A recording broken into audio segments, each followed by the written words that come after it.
I'm Jill Rowe. In this episode, David Bailey and I talk about the trials of a driving test and how shame can shape us. All of us mess up and fail. So why do we struggle so much, to be honest? Why does failure have such a grip on us? Why are we so ashamed of our failure? And why does failure stick to us so badly? We may be tempted to push all these moments away. But by being honest, we find a way forward that is liberating as we discover the gift of second chances. Well, welcome to the podcast. This time we have David and me, that's Jill, and we are going to be talking about that glorious topic of failing and failure. And David, you were just telling me, this is embarrassing for you. It is, yes. But you've had some significant failure earlier in your life. I've had lots of failure in my life, but one particular moment, I was just talking to my wife, Caroline, about just before we did this, and I said, we're doing it on failure, I said, and she said, just tell them the time you failed your driving test 4 times. I said, okay, thanks. Thanks for that. She said, tell him it was because you were short, because I was really short when I was 18.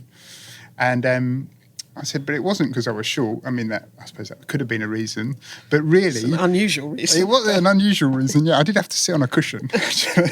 But actually, I think it was just because I was a bad driver. I think this is I have to face the honest truth. I'm okay now, I think, although others seem to get a bit worried in the car when they're with me. That's helpful to know. So how many times did you have to take 4. it?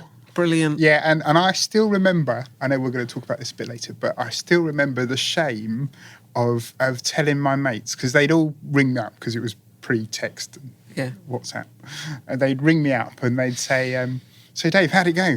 And I'd say, I failed. What on this time? Every time it was something different, so I couldn't even work on one thing. You weren't even consistent. I failed and I was inconsistent in that failure. So, and then, and I just remember, because they were all driving around in these really nice cars and you know, and I just kept having to say, because there was like a month in between each time. And it must have cost a lot of money, actually. And I just remember that shame of saying, actually, no, failed again. Failed it again. Failed again.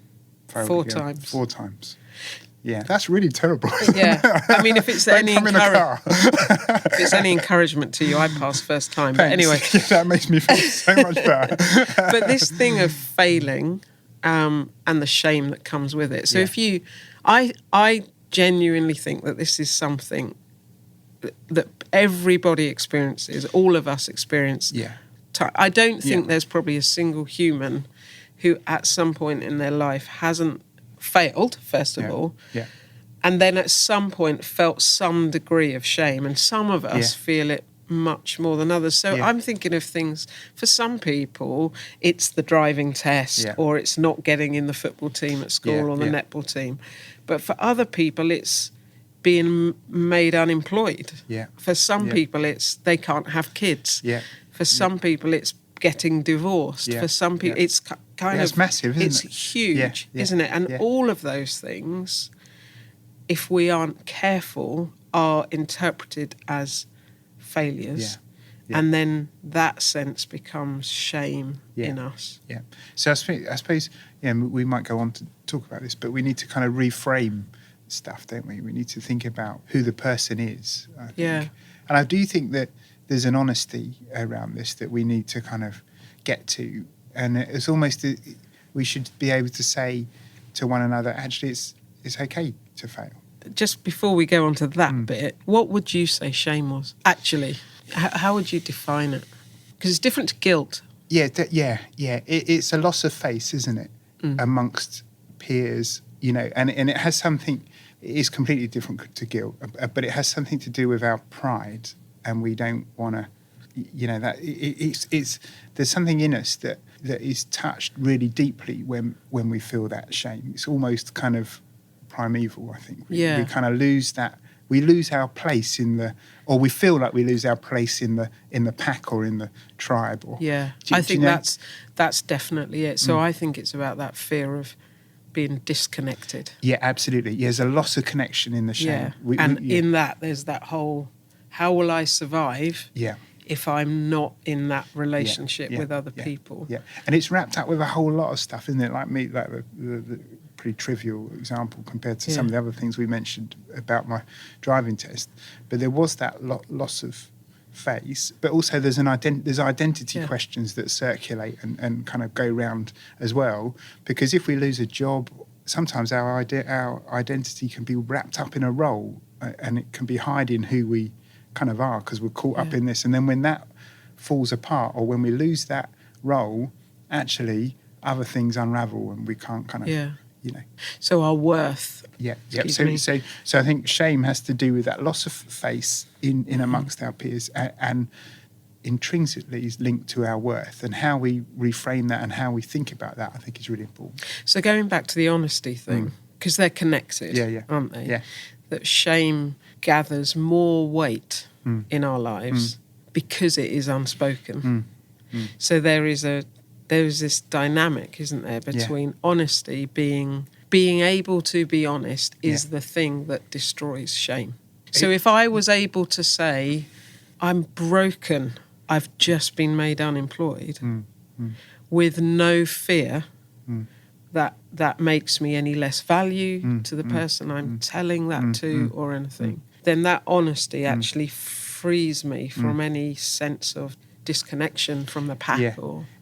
I suppose it does, but there's other things going on as well, isn't there, in that sense. When we lose a role or become unemployed, there's a whole host of financial things that kick in. So we might be worried about kind of the shame of it, but we're also worried about how we're going to meet our bills. And, it kind of, it's really complex, I think.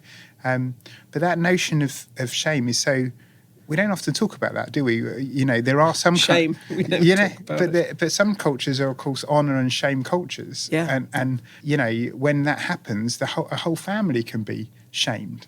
By one person in it. Yeah. So we have to have like you said, we have to reframe. We have to have a different perspective on failure and how we even understand what failure is. Yeah. Because if we go back to those things that I listed, like you need to have a job, you need to be married, you need to have children, you need to have, well, who says? Yeah. And that measure of what success looks like, we need to be able to unpack that, don't we? And also how we then in our lives have a different relationship to things when they don't work out as we perhaps hoped they would. Yeah.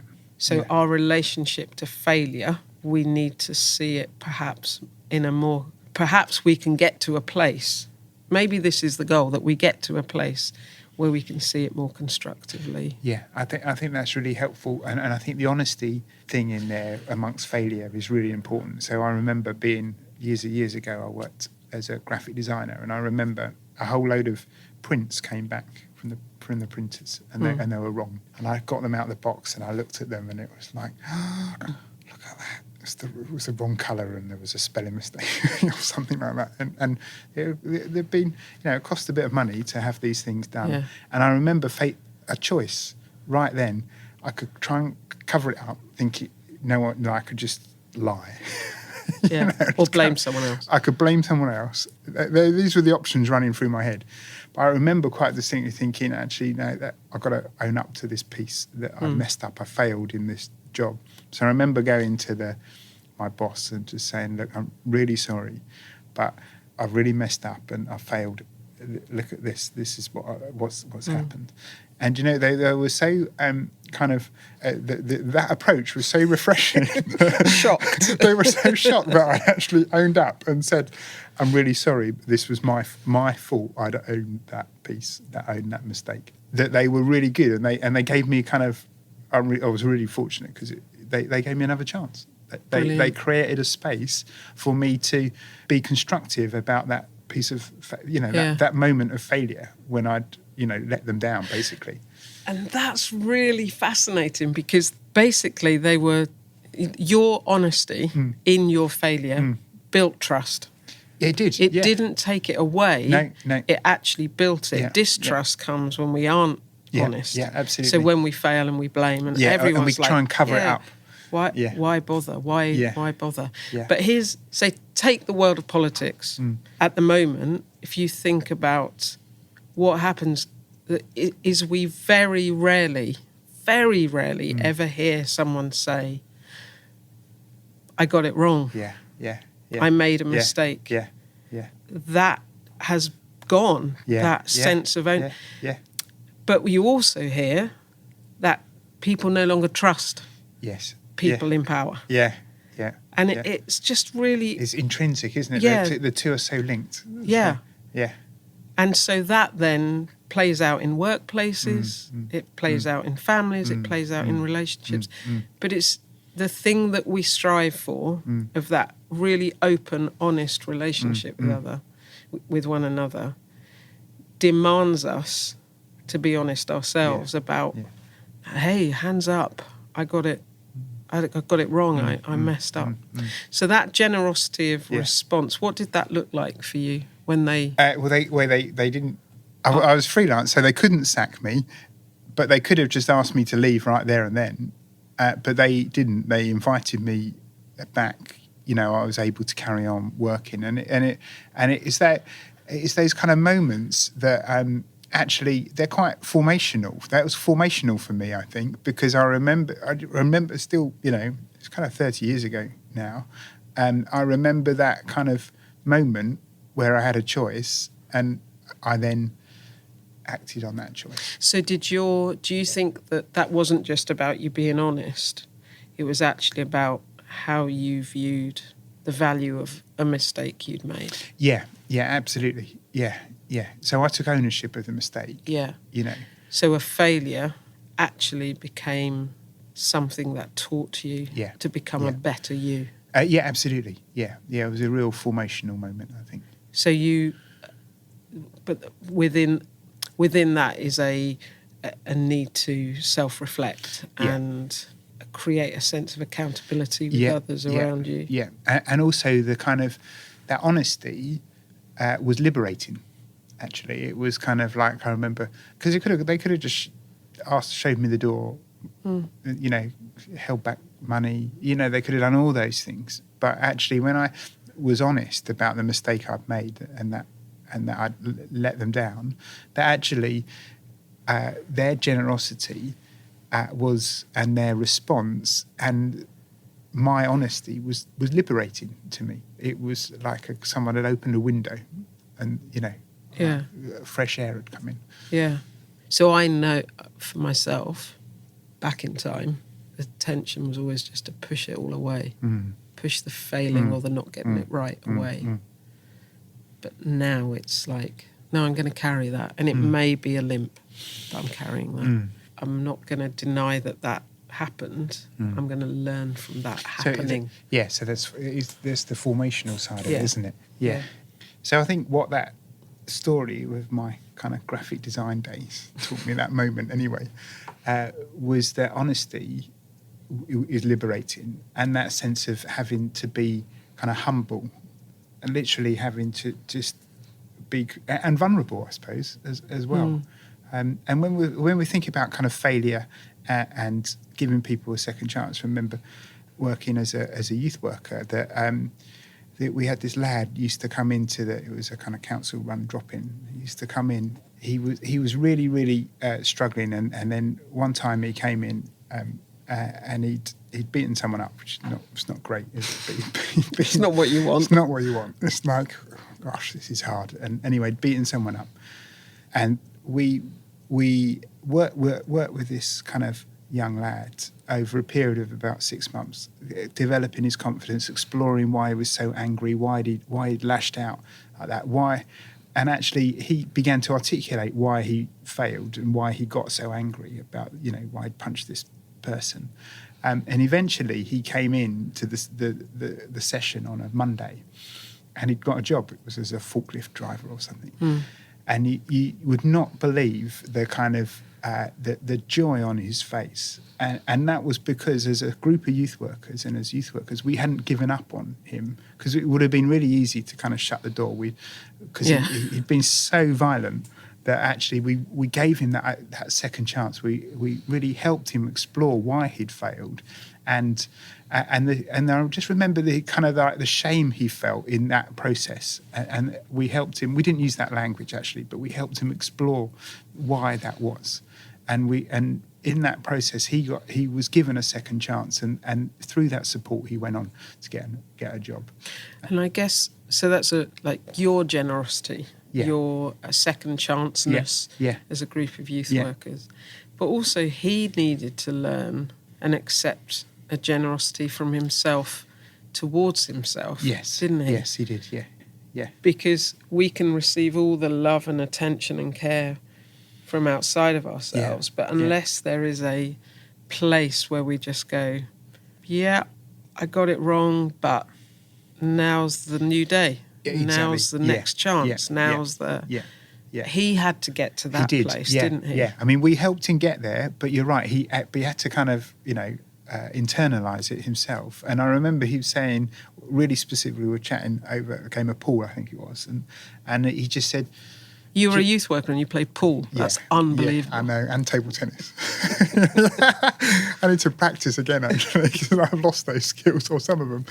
But actually, in that process, over that conversation, he said, you know what, I got that wrong. I shouldn't have reacted that way, And he came to realise that. And that was a moment of honesty for him in his failure, really. So why do we struggle so much to be honest? Why does it have such a grip on us when it comes to these things? Why are we so ashamed of our failure? Why is it that the people who hold political office cannot go there? Why? It's kind of it is that loss of face thing, isn't it? Yeah, but why is it? It's so entrenched, isn't it, across? Yeah. Well, I suppose one way, of looking at it is that we live in a culture that honours, although we don't live in a shame and honour culture, it kind of does honour success. It definitely honours success. If you're successful, it's played out on Instagram, it makes you the star of the show, you become the centre, and then everyone else looks to you because you're seen as kind of successful. And everything is curated, isn't it, to tell a particular story of success. It's like a show reel, isn't it? Yeah. So whether that's on Instagram or social media, or the kind of version of the narrative that you offer within the context of a workplace, or when you get home to your partner or your family or whatever, we play out a success narrative. Yeah. And it takes a few people to say, oh, I got it wrong today. Yeah. Or I don't feel like I'm on top of the world. And I think for some people, there is an element where they're trying to, but for people of faith as well, there's like another layer that sits completely on all of that about guilt and needing to make the grade and needing to be good enough and and all of that is so not the case. That is so not what this whole being human thing is about. It's about grace and generosity and love and spaciousness and peace and all of those things, isn't it? Yeah. I think for myself, where I've known failure, so many times, in meetings, even today in a meeting,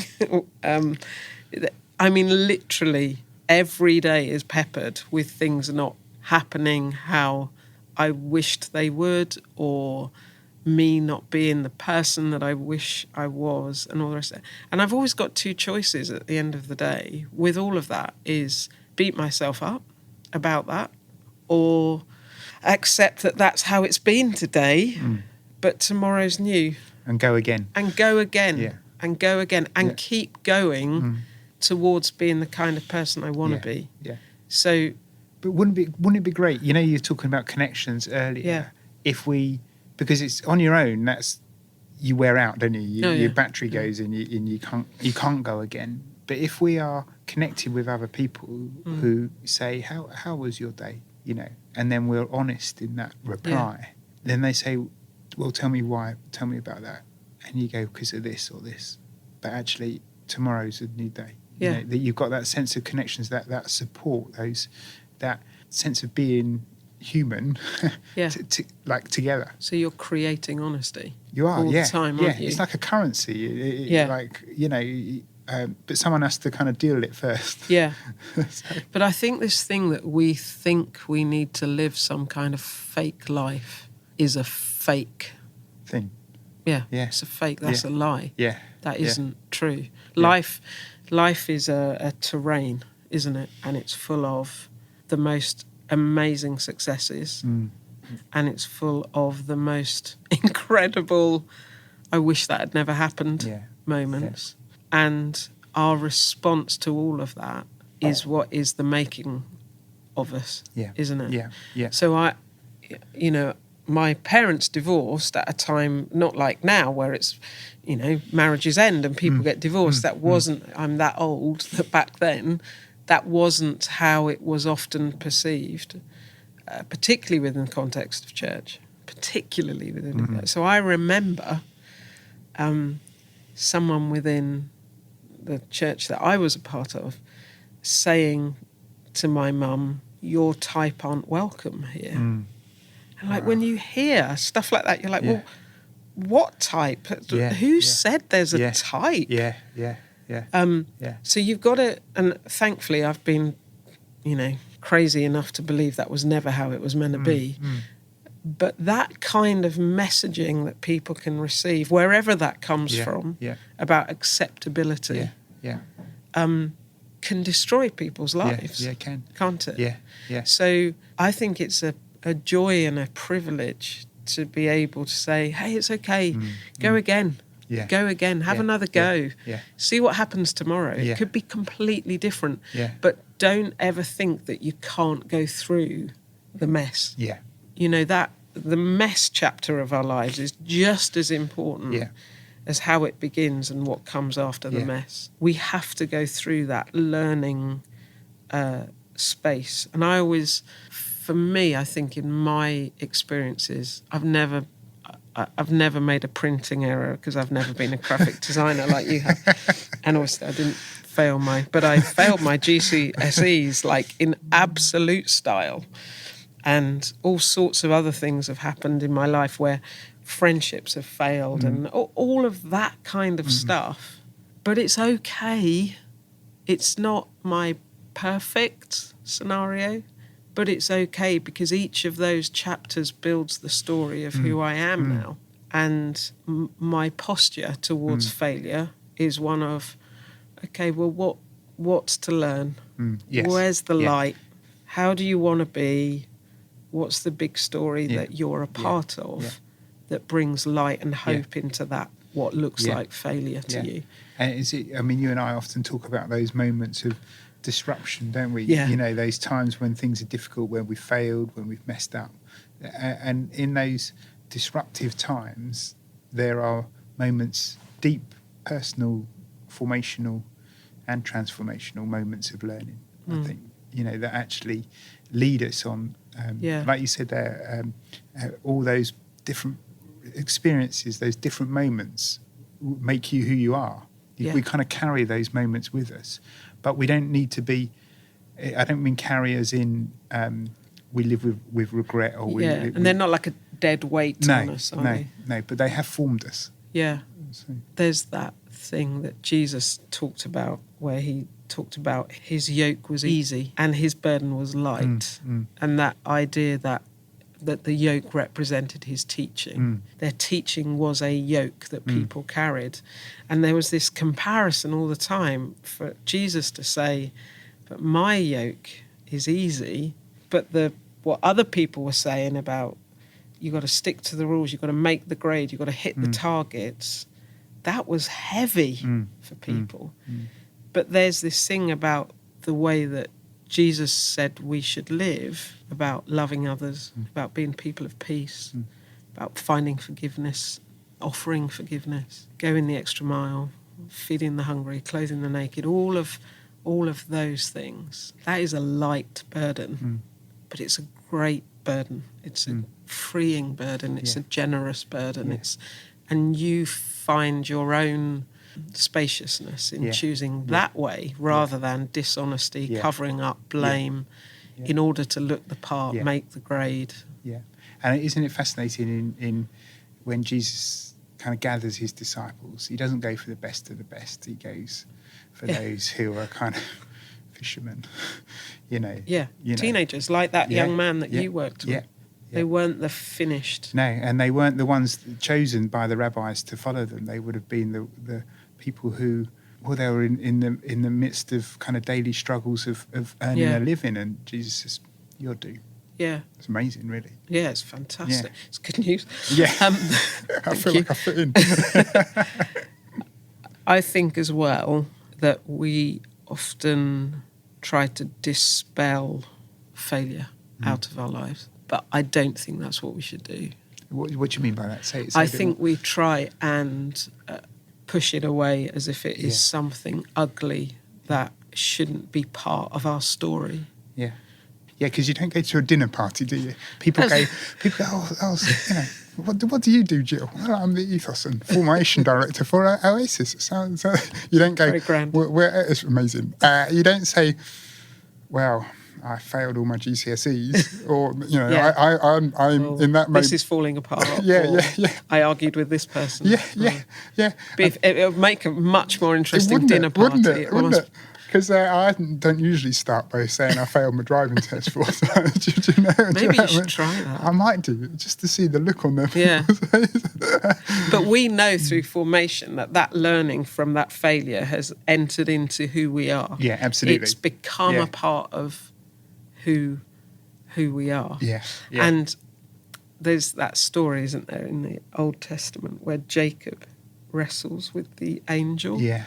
There's an amazing sculpture, a picture of a sculpture. I actually saw it when it was at the Tate Modern in London, and I can't for the life of me remember which of the artists it was that created it. It's mammoth, absolutely massive sculpture of Jacob wrestling an angel. It's absolutely incredible. And this image of literally a wrestling match cast in stone is just fantastic. And I remember standing looking at that massive piece of sculpture and thinking, he didn't walk away unbruised. Yeah. And it says, doesn't it, that there was a limp, that he had he carried a limp when he walked away. Yeah. And that, I wonder if that ever went. I wonder if, there's a metaphor in there about our failure. We carry it. But it's okay. Yeah. It's okay because it forms us. Yeah. And we're not judged on it. No, and we're given a second chance, and we should give others that second chance. Second chance. Yeah. I like that. Yeah. Thank you. No problem.